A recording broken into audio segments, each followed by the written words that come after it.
Let's cover something that the book covers, but I wanted to make sure that we covered explicitly bond carrying values. We've not talked a whole lot about the carrying value of a bond, but a bond has a carrying value. Instead of just telling you what it is, let me show you what it is, and then I'll tell you what it is.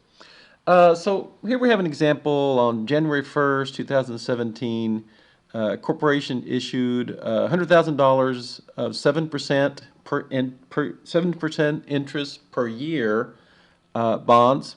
That's 5-year bonds at 98 with interest paid annually. So once a year, interest is paid, and they use straight line, which straight line is very friendly. And the question is, what is the carrying value of the bonds 1 year after? In other words, from January 1, 2017 to January 1, 2018. What's your dates? I see a lot of sloppiness in people forgetting to look at the dates. Underline the dates, cognitively think about the dates. Here it tells you 1 year later, which is kind of handy. And then round whatever, any calculations to your final answer. Um, so the first thing you need to solve here is how much cash did you get out of this transaction? This is at a discount because you're getting 98%. When you issue at 98, that means you get 98% of 100,000. And then of course you have bonds payable. As soon as you sell that piece of paper, you may not owe interest immediately after you slide it across the table, but you do owe the bonds payable now. So I'll give you a minute to work through this and fill it out on your sheet of paper, and then I'll return and go ahead and fill it in for you.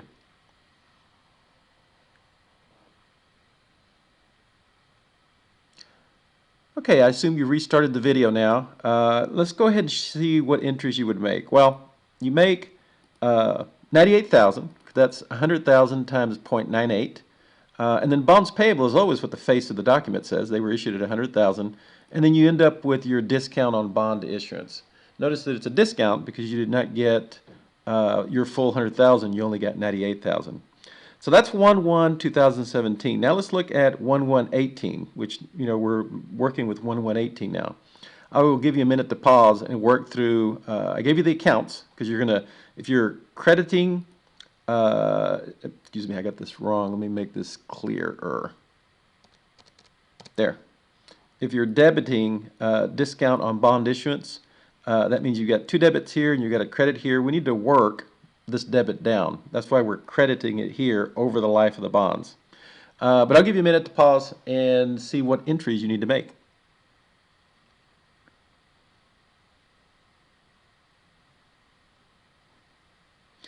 Okay, well I'm back. Let me show you the entries you need to make.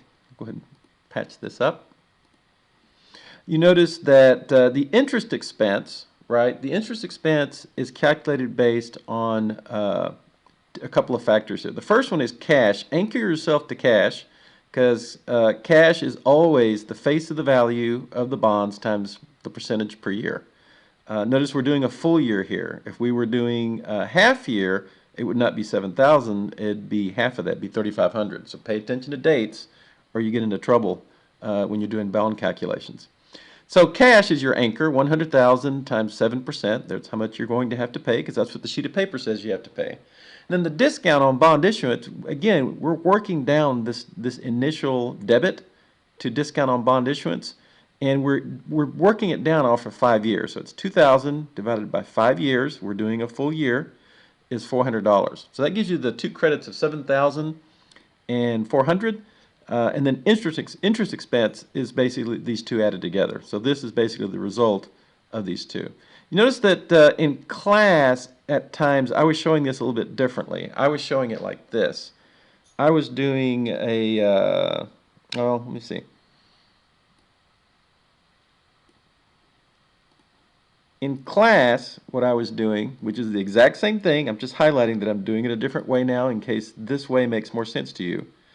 I was doing 7,000 like this. In class I was doing this and then I was saying, okay, so that's part one. Now let's do part two. And then my part two was just basically doing interest expense. Well, instead of being a dork, why don't I just copy this?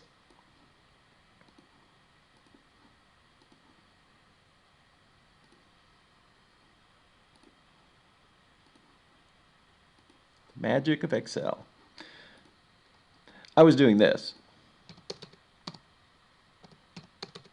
Okay, notice it has the same effect.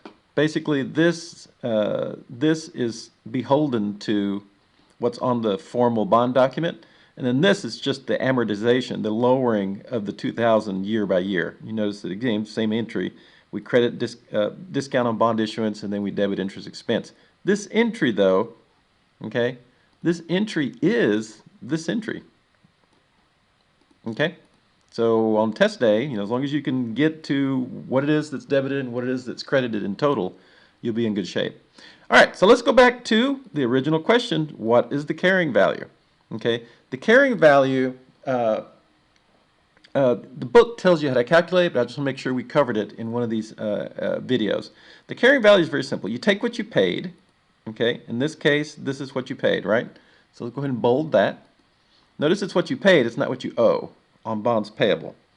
You take what you pay, and then you've got the discount, right? And the discount, what you do is you take the discount and add it to what you paid. So take what you paid, okay? In this case, it is 98,000, and then you add the discount.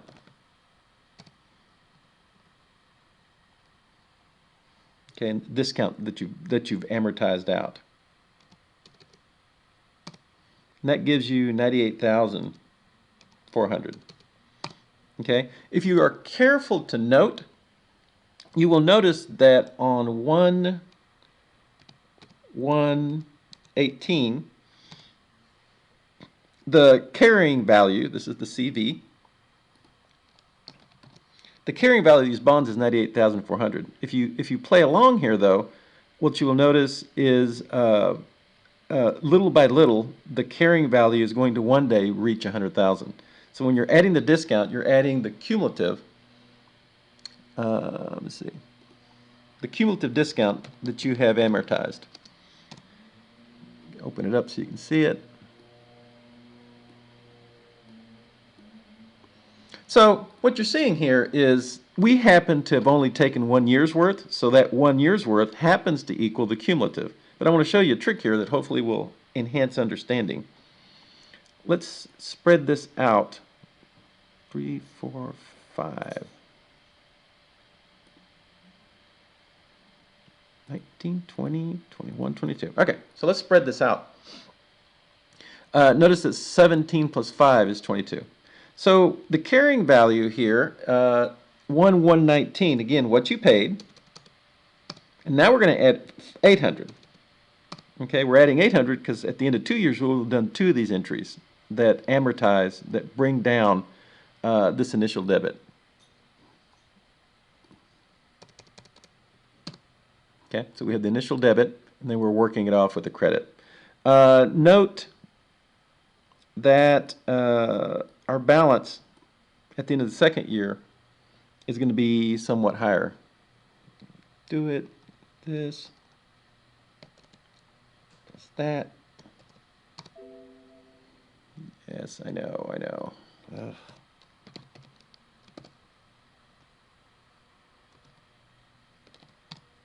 Okay, notice it's a little bit higher. Okay, so watch what happens as you go through the years.